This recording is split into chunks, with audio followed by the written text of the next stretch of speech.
cadena perpetua más 30 años por narcotráfico. Fue condenado por una corte de Nueva York Tony Hernández, el hermano del actual presidente de Honduras, Juan Orlando Hernández, quien también a lo largo del juicio fue salpicado y acusado de soborno y tráfico de drogas.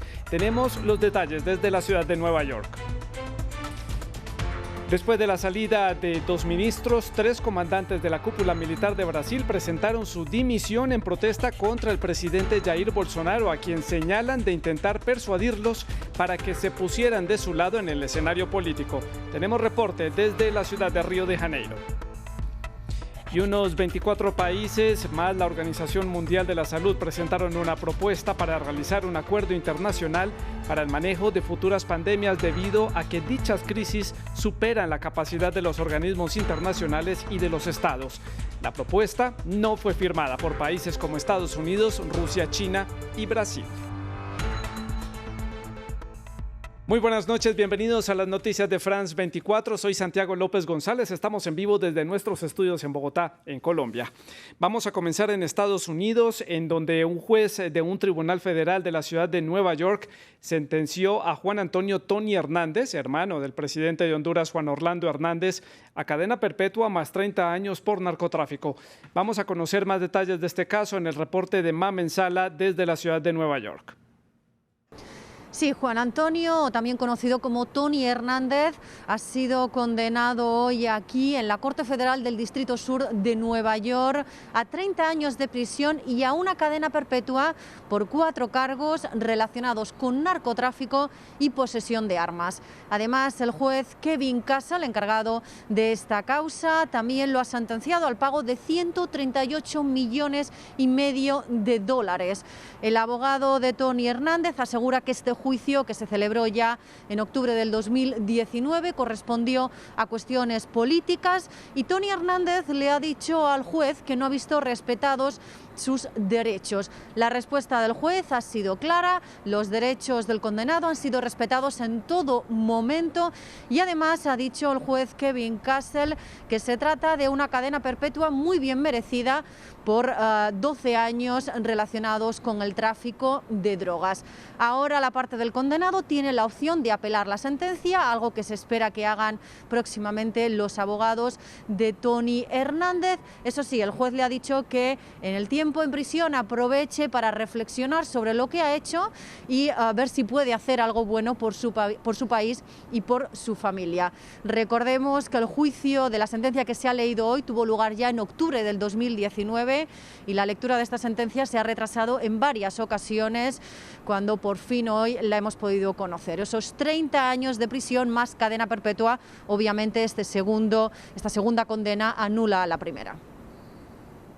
Nos vamos ahora hasta Brasil. 3 comandantes de la cúpula militar presentaron su dimisión. Esto un día después de que el presidente de ese país, Jair Bolsonaro, decidiera cesar a 6 altos cargos ministeriales, entre ellos el ministro de Defensa y el de Relaciones Exteriores. Desde la ciudad de Río de Janeiro, Valeria Zacone nos da más detalles en el siguiente reporte. Las últimas noticias serían que los 3 comandantes de las Fuerzas Armadas habrían renunciado antes de que el nuevo ministro de Defensa pidiese su relevo. La razón serían las profundas discordancias con el presidente Jair Bolsonaro. Hay que recordar que ayer el ministro de Defensa que salió, Fernando Acevedo, lo dijo diciendo que intentó durante todo su mandato que las Fuerzas Armadas fuesen una institución de Estado y no de gobierno. De hecho, a lo largo de esos 2 años, Acevedo intentó mantenerse alejado de la deriva autoritaria, de la deriva de derecha del presidente Jair Bolsonaro y criticó también cuando Bolsonaro participó en las manifestaciones a favor del cierre del Tribunal Supremo. Hay que decir que Bolsonaro ha intentado politizar las Fuerzas Armadas. Dicen en los bastidores, que habría pedido tanto al ministro de Defensa que ha salido como a altos generales que apoyasen al gobierno con textos en sus redes sociales. La respuesta fue negativa. La principal piedra en el zapato de Bolsonaro era el jefe el comandante jefe del ejército, Edson Pujol, que varias veces dijo que los militares no deberían estar en el gobierno y que además estaba en desacuerdo con la gestión de la pandemia por parte de Bolsonaro.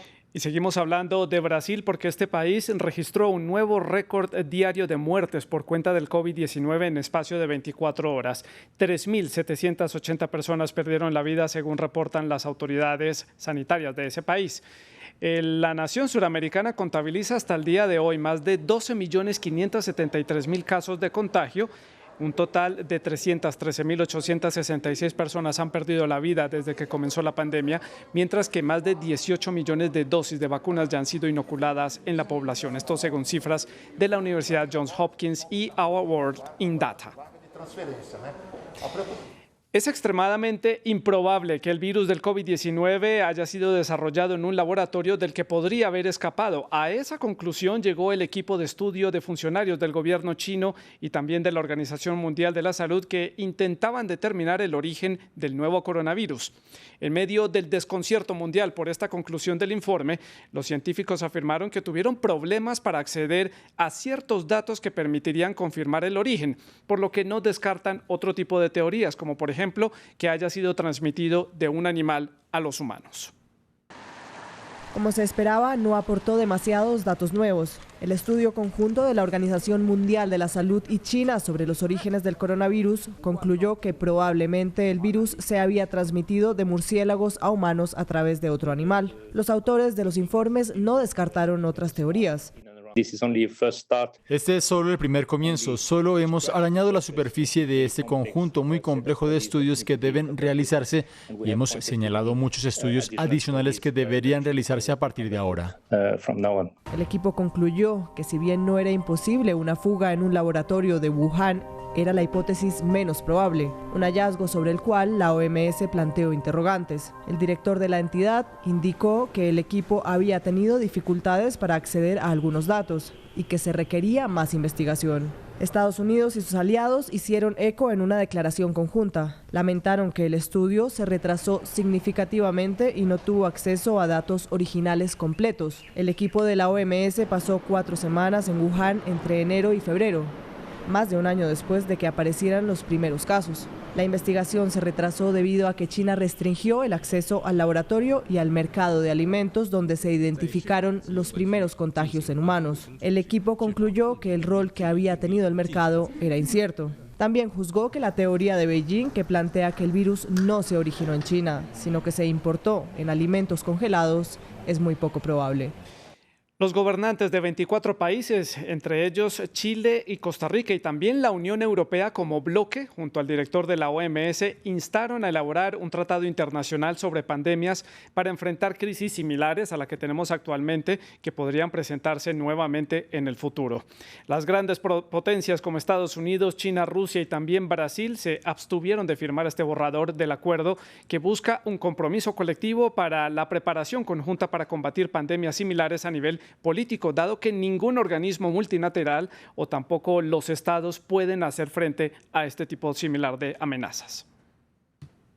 Para conversar y analizar este tema hemos invitado al señor Francisco Becerra. Él es ex subdirector de la Organización Panamericana de la Salud, también es consultor en salud pública, nos atiende hasta ahora desde la Ciudad de México. Señor Becerra, gracias por estar con nosotros y comienzo por preguntarle más detalles de esta iniciativa de 24 países y de la OMS.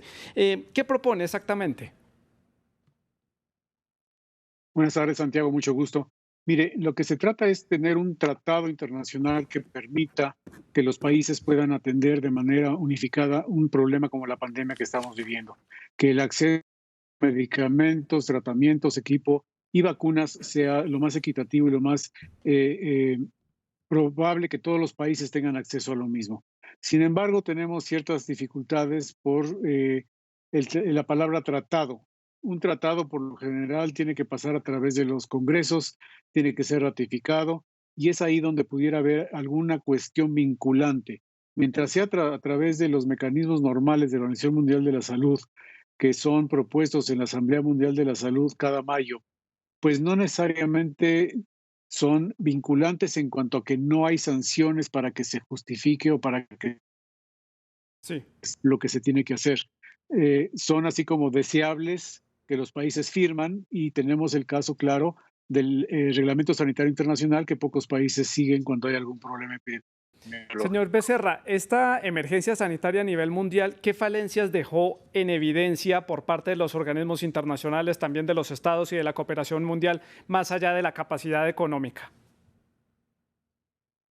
Primero, que la Organización Mundial de la Salud no tiene ningún proceso de poner sanciones o de obligar a los países a que hagan lo que tienen que hacer dentro del marco del Reglamento Sanitario Internacional. Segundo, los países tienen una visión de seguridad nacional y nacionalista antes que atender los problemas globales, y pues desde una perspectiva de país eso es normal. Y lo otro es las grandes dificultades que hay en cuanto a que la falta de inversión de los países en salud. Hemos visto los problemas que esto ha causado, sí. Problemas incluso en países ricos que no han podido hacer un frente adecuado a la pandemia. Señor Becerra, ¿qué lectura hace usted de la posición que tienen Rusia, China, Estados Unidos y también Brasil de no ser parte de este tratado, de esta propuesta internacional? Primero, porque Estados Unidos tiene su propia iniciativa de Global Health Security, que es promovida por el CDC a nivel global, para tratar precisamente de compensar todas las falencias que tiene el Reglamento Sanitario Internacional. Entonces yo creo que esa parte, ellos piensan que esa pudiera ser la mejor manera de fortalecer a los estados para poder atender este tipo de problemas. Segundo, de que esta es la visión nacionalista de que sí. Yo, y mientras yo pueda contener estos problemas al interior de mi país, entonces ya podría atender los problemas.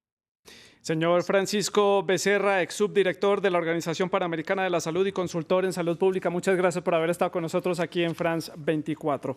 Vamos a cambiar de tema. Hay indignación en México por un nuevo caso de abuso de la policía. En esta oportunidad terminó con la muerte de Victoria Salazar, una ciudadana salvadoreña en la ciudad de Tulum, en el estado de Quintana Roo. La Fiscalía General de México anunció que impondrá acciones penales contra los 4 oficiales de policía implicados en este caso, mientras que varias organizaciones defensoras de los derechos humanos exigen a las autoridades mexicanas que este caso no quede impune. Marina Sardiña nos cuenta más. La brutalidad policial también es sistemática en México, donde los abusos de las fuerzas de seguridad están en la cotidianidad. La indignación ha sacudido el país después de la violenta muerte de la refugiada salvadoreña Victoria Salazar bajo custodia policial. De brutalidad policial es una tendencia latinoamericana. Las fuerzas de seguridad, las mujeres sentimos que no nos protegen. La muerte de Victoria se une a las de Alexander Martínez o Giovanni López, a manos de las fuerzas del orden mexicanas el año pasado. En noviembre de 2020 la policía empleó munición real contra una manifestación feminista en Cancún y el pasado 8 de marzo reprimieron las marchas por el Día Internacional de la Mujer con gases lacrimógenos y balas de goma.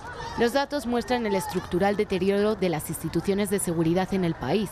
7 de cada 10 personas detenidas sufrieron amenazas o agresiones por las autoridades durante su arresto, según una encuesta del Instituto Nacional de Estadística y Geografía realizada en 2016. Una situación agravada para las mujeres, que frecuentemente sufren abusos sexuales. Las mexicanas reclaman al Estado una mejor protección frente a las múltiples violencias. Más de 140 mujeres han sido asesinadas en lo que va de año. La brutalidad policial implica el uso excesivo de la fuerza física y otro tipo de ataques que resultan innecesarios para contener ciertas acciones. Esto en ocasiones puede llevar a la muerte. Tal aspecto debe ser sancionado. Urgen medidas efectivas que lo eviten a futuro. Los críticos afirman que la solución del abuso por parte de los policías mexicanos no pasa por militarizar la seguridad pública, sino por la construcción de cuerpos policiales cuyo objetivo sea la prevención y no la represión, así como la mejora de las condiciones laborales y la aplicación de leyes efectivas para evitar la impunidad de quienes cometen los abusos. Y avanza en la ciudad de Minneapolis, en Estados Unidos, el juicio contra el ex policía Derek Chauvin, acusado de la muerte del ciudadano afroamericano George Floyd.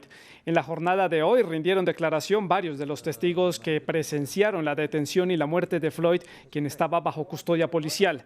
Por solicitud de la Fiscalía, los testigos dieron detalles de cómo el entonces oficial Chauvin detuvo a Floyd, lo redujo por la fuerza y puso su rodilla por más de 9 minutos en el cuello para impedir que se moviera.